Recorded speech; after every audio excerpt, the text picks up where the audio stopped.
Olá, boa noite. Ok, vamos começar nessa noite mais uma aula, né?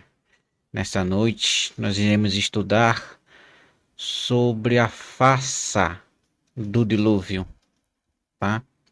Perdão, sobre a farsa da criação, tá? A farsa da criação. Vamos fazer um estudo rápido, né? Direto aqui para vocês. Não se esqueça de se inscrever no canal, né? De deixar o seu like, de compartilhar, tá? Você vai estar nos ajudando bastante fazendo isso. E sem falar que aí vai nos ajudar a criar mais conteúdo, mais estudo, né, para você, tá certo? Então não se esquece de deixar essa moral, tá? Eu sou o professor Anderson, né? Anderson Salustiano Oliveira, né? E eu vou trazer esse estudo de hoje para vocês sobre a farsa da criação. Para quem está caindo agora aqui, a criação, né, o relato da criação, ela está localizada na Bíblia Sagrada, lá no livro do Gênesis, né? Começa do capítulo de número 1, vai até o capítulo de número 2, tá? Conta como Deus criou tudo que existe, tá? Mas qual o problema desse relato? O problema é que existe uma outra civilização muito antes dos hebreus, muito antes de Moisés, muito antes das escrituras, muito antes do monoteísmo, que já contava a história da criação. Muito, mas muito parecido com a história que nós conhecemos, tá? E nós vamos analisar nessa noite, deixa eu ajeitar aqui a câmera, aí. E nós vamos analisar esses textos deles, tá? Também eu estou falando do povo sumério. A gente já falou neles aqui nas aulas passadas, tá? Uma delas foi sobre o mito do dilúvio. Se você deseja ver esse vídeo, tá? Ela tá disponível. Vou deixar aí o vídeo para você assistir depois, tá? Assista e tire as suas próprias conclusões, tá? Então vamos dar início aqui. Deixa eu só achar qual eu vou apresentar primeiro aqui para vocês. Essa daqui é a criação. Pá. Então está aí, ó, na tela para vocês sobre a criação. Aqui é um estudo acadêmico, tá?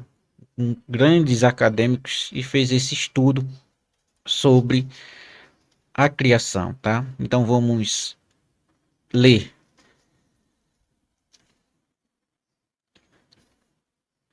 A criação do mundo é um tema central tanto nas tradições religiosas quanto nas mitologias antigas. A Bíblia, com seu relato da criação em Gênesis e os mitos mesopotâmicos, particularmente o Enuma Elish, apresentam narrativas sobre a origem dos cosmos e da humanidade. Embora ambas as tradições abordem a criação de formas semelhantes, com a distinção entre ordem e caos, o papel dos deuses e a natureza da criação, Há também diferenças significativas em seus enfoques teológicos e cosmogônicos, tá? Então, o povo sumério, tá? O povo sumério, o povo da Mesopotâmia, os babilônicos, entre outros, já contavam sobre a criação. Este estudo busca analisar as semelhanças e diferenças entre o relato bíblico da criação do mundo e o mito mesopotâmico, considerando as influências culturais e religiosas que moldam essas narrativas. Então vamos lá para o primeiro tópico: a criação do mundo na Bíblia, o livro de Gênesis. O relato bíblico da criação encontra-se no primeiro capítulo do livro de Gênesis. Nele, Deus cria o mundo em 6 dias e descansa no sétimo. O texto é estruturado em uma sequência ordenada, ou seja, primeiro dia, Deus cria a luz, separando das trevas. Está lá em Gênesis, capítulo de número 1, versículo de número 1 até o versículo de número 5. No segundo dia, Deus cria o firmamento para separar as águas. Gênesis capítulo 1, versículo 6 ao 8. No terceiro dia, Deus separa as águas da terra seca e cria as plantas. Gênesis 1, versículo 9, versículo de número 13. E no quarto dia, Deus cria o sol, a lua e as estrelas para governar o dia e a noite. Lá em Gênesis também, capítulo de número 1, versículo 14 ao 19. No quinto dia, Deus cria os seres vivos das águas e as aves do céu. Gênesis 1, do 20 ao 23. Sexto dia, Deus cria os animais terrestres e, por fim, o ser humano, a sua imagem e semelhança. Em Gênesis 1, versículo de número 24 ao 31. E no sétimo dia, Deus descansa da sua criação. Gênesis capítulo de número 2, versículo 1 ao 3. Então, foi tudo ordenado, né? Cada dia Deus fez uma criação, tá certo? E no sétimo dia, e seria o sábado, Deus descansou. Daí onde vem a ordenança, né, de Deus ao povo israelita de que o sábado seria o dia de descanso. O ato de criação na Bíblia é caracterizado pela soberania absoluta de Deus, que cria ex nihilo, a partir do nada. Deus fala e as coisas vêm à existência, destacando as autoridades divinas sobre toda a criação. Além disso, o ser humano é criado com um propósito divino, sendo responsável por dominar e cuidar da terra. Então, Deus criou todas as coisas, mas não tinha alguém para cuidar da terra. Não tinha quem cuidasse de tudo que Deus fez. Agora, uma observação que a gente precisa fazer aqui, tá? A gente precisa fazer essa observação. E teve outro vídeo aqui no canal, onde eu falei sobre o Deus da Bíblia é falso, né? O Deus bíblico é falso. Por quê? Exatamente por causa desses termos que a gente precisa destacar e observar. Porque Deus criou todas as coisas. Deus criou o homem, Deus criou a terra e tudo é sustentado pela sua palavra.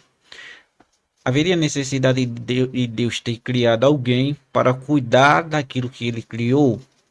Não, porque ele é o dono de todo o universo, dono de todas as coisas e tem o poder absoluto, né?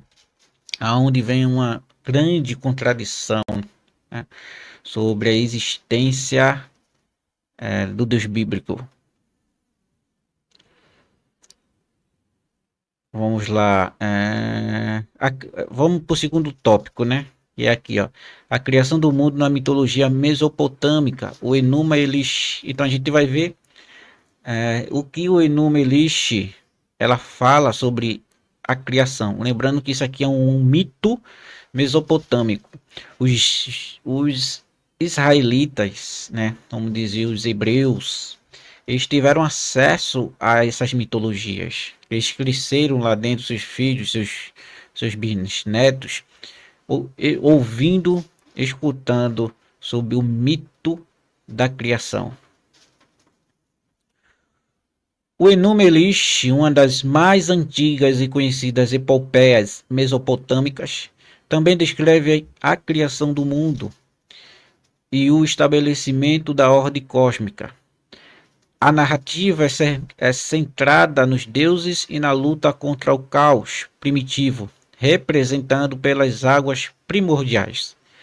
A história de Enuma Elish pode ser resumida da seguinte forma: o caos primordial. Antes da criação existiam as águas caóticas de Tiamat, representando o mar salgado, e Apsu, representando as águas doces, dos quais surgem os primeiros deuses. Então veja, na Bíblia fala que quando Deus decide criar o mundo, né, ela só tinha água sobre o abismo. E Enuma Elish conta que também a terra era dominada por água. A luta entre os deuses Marduk, o deus mais jovem, combate Tiamat, que representa o caos e a desordem. Após derrotá-la, Marduk divide seu corpo para criar o céu e a terra. A criação dos cosmos. Marduk usa o corpo de Tiamat para formar o firmamento, separando as águas superiores das inferiores, ou seja, separando a água salgada da água doce. Ele então cria os céus, a terra e os corpos celestes, estabelecendo ordem e estabilidade no universo. A criação da humanidade. A humanidade é criada a partir do sangue de Inco, o general de Tiamat, como uma forma de servir os deuses e manter a ordem cósmica. No Enuma Elish, a criação é associada a uma luta entre os deuses e o caos primordial, com a violência sendo necessária para estabelecer a ordem. Os deuses desempenham um papel ativo e personificado na criação, ao contrário do relato bíblico, onde a criação é uma obra pacífica e direta de Deus. Então, a diferença que a gente vê é que os deuses ele faz exatamente os seres humanos, tudo para manter a ordem, né? O caos e a ordem. A luta entre o caos e a ordem. E tudo é feito à base da violência. Mas Deus faz um modo pacífico, né, sem violência. Semelhanças. Vamos ver a semelhança entre um texto e outro. Ordem versus caos. Tanto a Bíblia quanto Enuma Elish apresentam a criação como processo de imposição de ordem sobre o caos primordial. No caso da Bíblia, Deus separa a luz das trevas e ordena a criação. No Enuma Elish, Marduk vence o caos, representado por Tiamat, e estabelece o cosmos. Mesma semelhança, tá vendo? A Terra só tinha o caos, então só trevas. Então Deus separa a luz das trevas, ou seja, coloca uma ordem no caos, né? E em Enuma Elish, a mesma coisa. A criação dos seres humanos. Em ambas as narrativas, a criação da humanidade é um elemento central. Na Bíblia, o homem é feito à imagem de Deus, enquanto no Enuma Elish, a humanidade é criada para servir os deuses, refletindo a importância do ser humano na ordem cósmica.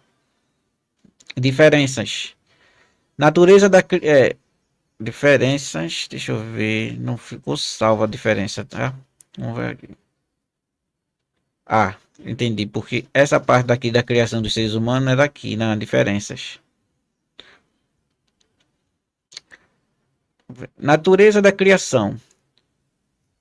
A criação bíblica é esnílio, feito por um ato soberano de Deus, enquanto no mito mesopotâmico a criação resulta de um processo violento e a partir dos restos de Tiamat, enfatizando a necessidade de batalha para estabelecer a ordem.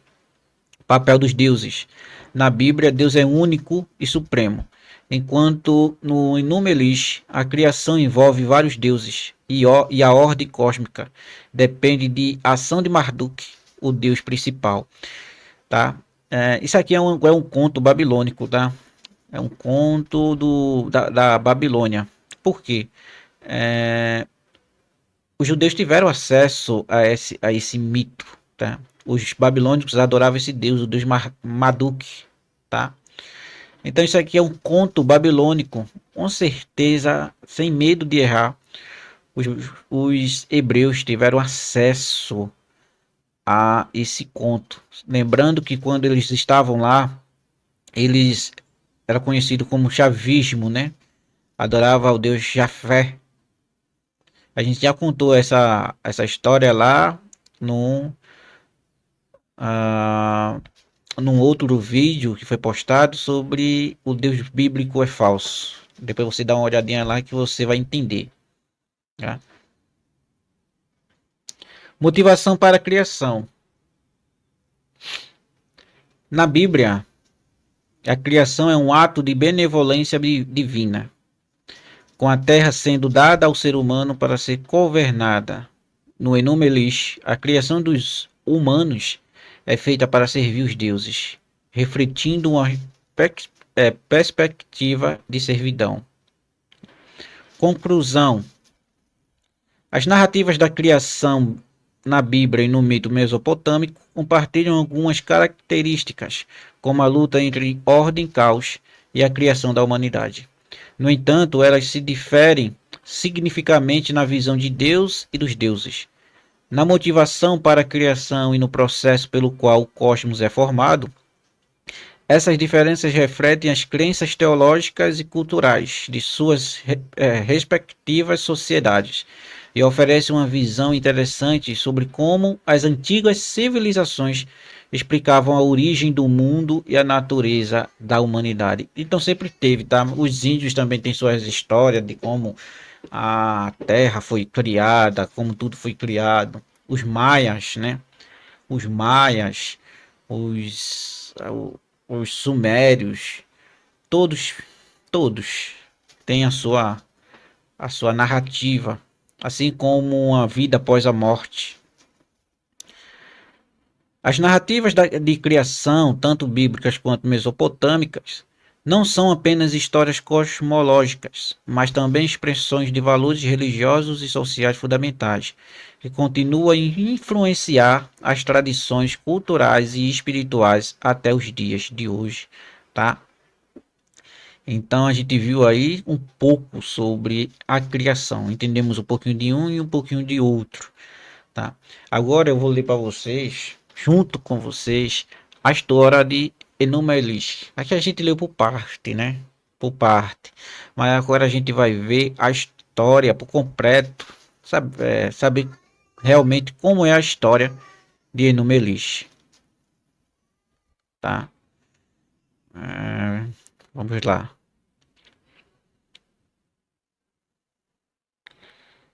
Tá aqui. Pessoal, o conteúdo, o estudo que a gente está tendo aqui é algo que você nunca vai ter acesso a um curso de teologia, porque os teólogos, nenhum teólogo, seja bacharelado, seja mestrado, seja doutorado, eles vão passar isso que está sendo passado aqui para vocês, tá?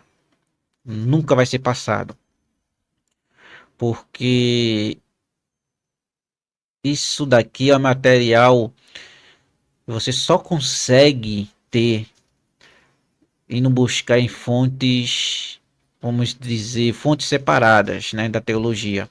Porque dentro da teologia cristã, você não vai ter acesso a esse material, tá? Então, eu acho que vale a pena você nesse vídeo, você deixar o seu like aí, né?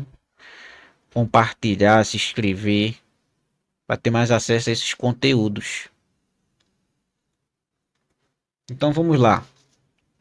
O Enuma-Elish é um épico babilônico da criação, um dos textos mais antigos da humanidade, escrito em tabuletas de argila em escrita cuneiforme.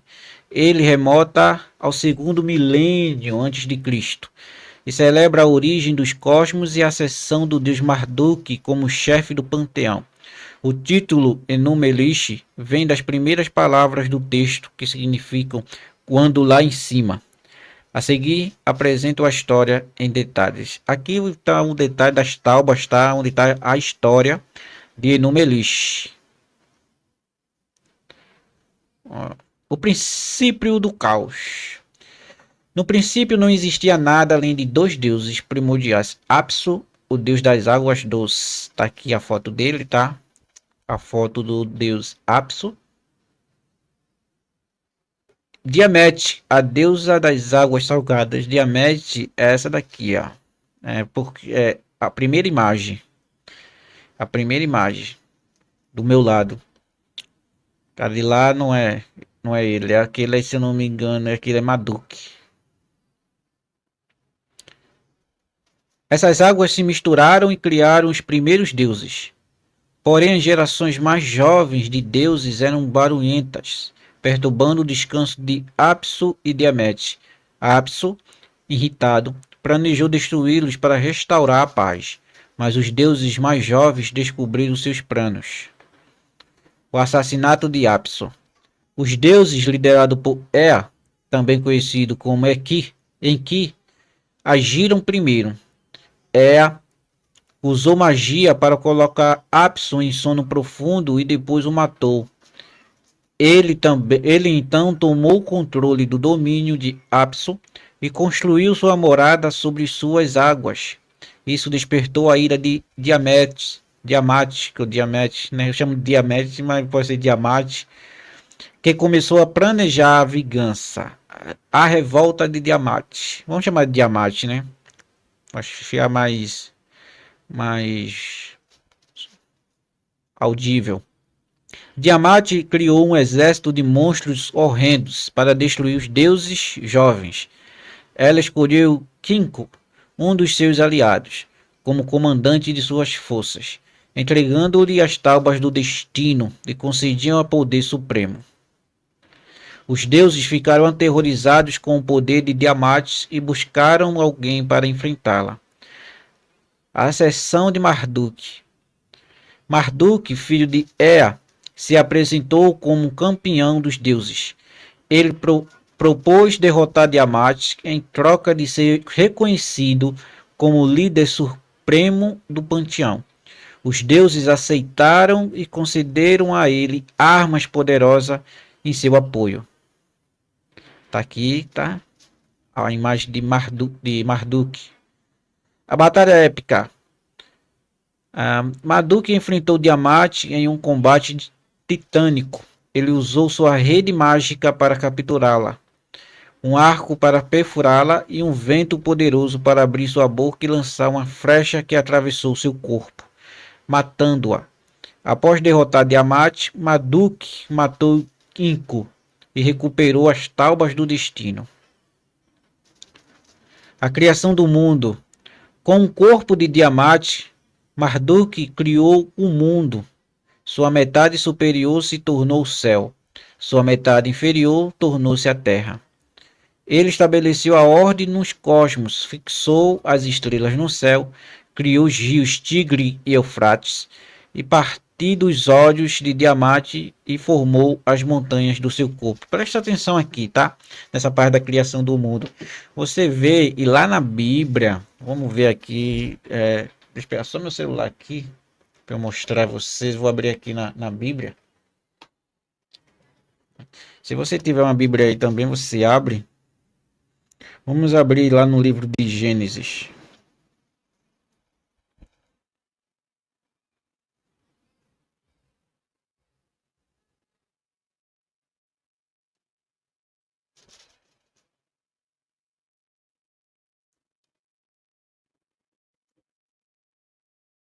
Livro de Gênesis, eu acho que é no capítulo de número 2, tá?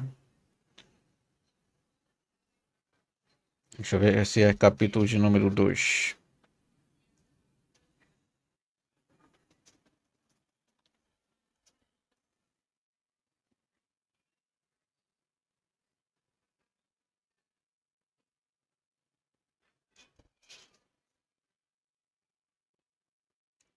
Deixa eu só procurar aqui para mostrar a vocês.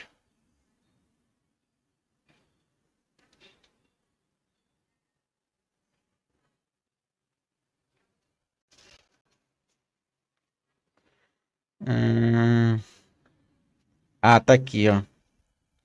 É no versículo, no capítulo de número 2, versículo de número 14.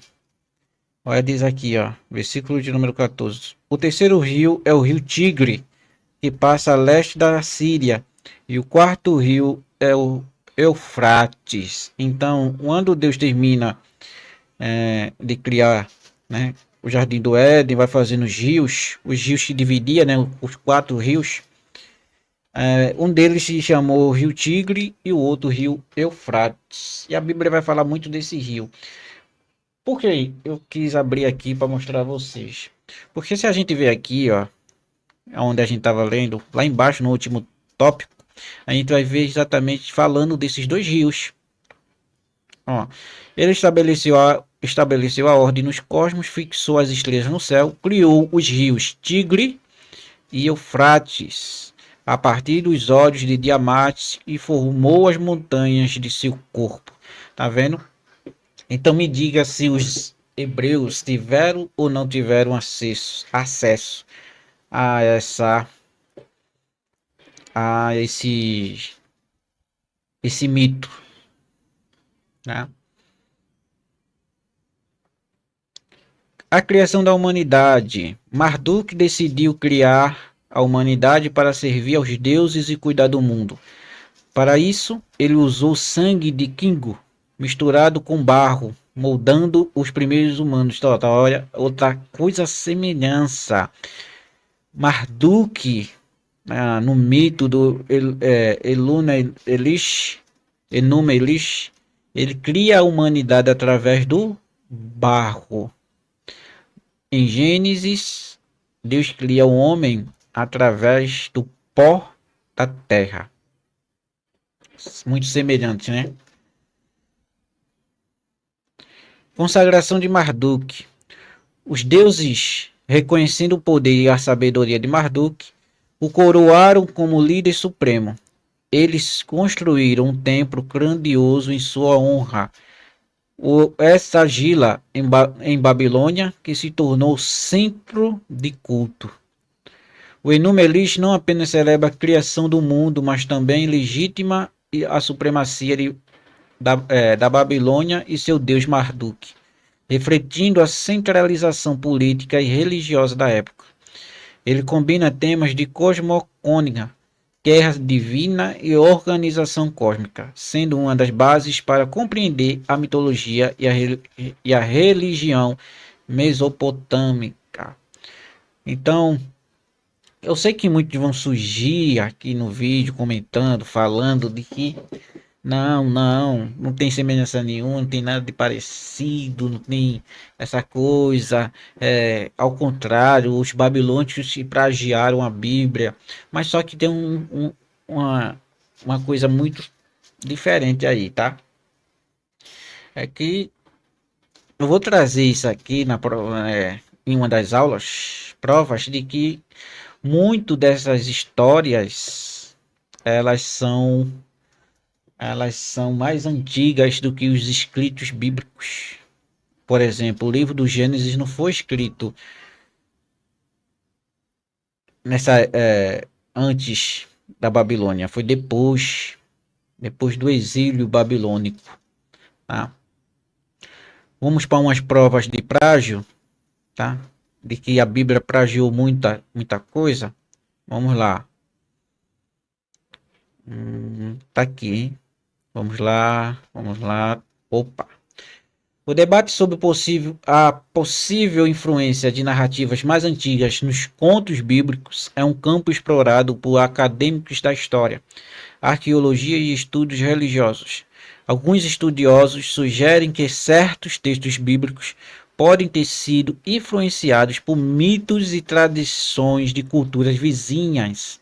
Aqui estão algumas obras e autores acadêmicos que discutem a questão. Uma delas é o que a gente acabou de ver, que é o Enuma Elish e o Gênesis. Prova acadêmica: estudos comparam a narrativa da criação no Gênesis com o Enuma Elish, o épico babilônico da criação. Ambos compartilham temas como a separação das águas e a criação do mundo por um ser divino. Aquele, vamos ver. Segundo, o dilúvio e o épico de Gilgamesh. Isso a gente viu na outra aula. Prova acadêmica: o relato do dilúvio bíblico no Gênesis tem paralelos claros, né, com a história do dilúvio, né? Com a história do dilúvio.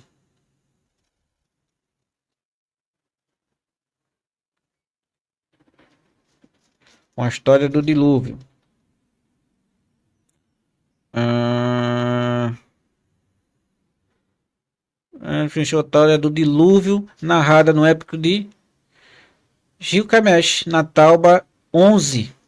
Nessa narrativa, Utnapishtim é advertido por um deus para construir um barco e salvar a humanidade.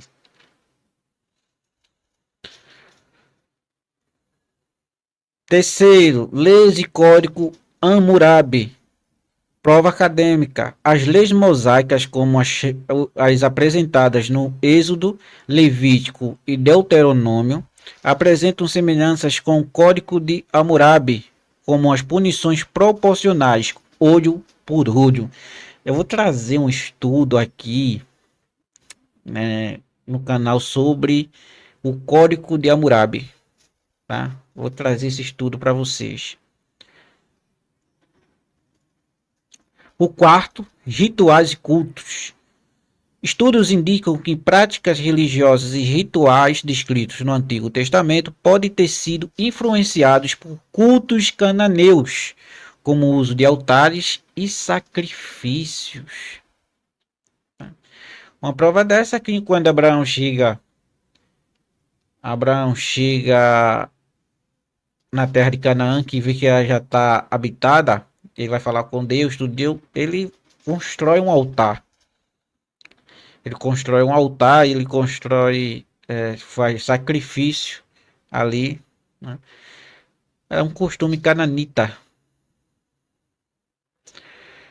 Quinto, influência egípcia e a história do Êxodo. O Êxodo e a jornada do povo hebreu possuem semelhanças com mitos egípcios e registros históricos de migrações. Alguns argumentam que o texto pode ser uma recriação literária de eventos históricos misturados a mitos locais, tá? Então, a peregrinação, né, do povo no Egito, não existe uma prova, tá? Por exemplo, Moisés passou anos morando no Egito, né? Foi resgatado pela filha do faraó, né? Conviveu com o filho do faraó, tudinho, o Ramsés tal, mas nenhum achado arqueológico no Egito, nenhuma estátua lá, nenhuma descrição nas paredes, que eles contavam muitas histórias nas paredes, falam sobre esse Moisés, né? Como é que pode uma pessoa que viveu lá, teve influência lá dentro, desafiou a autoridade do faraó, né? E não tem nenhum registro lá. Um evento tão histórico que houve como a abertura do Mar Vermelho, as 10 pragas, né? E não tem nenhum registro sobre esse acontecimento.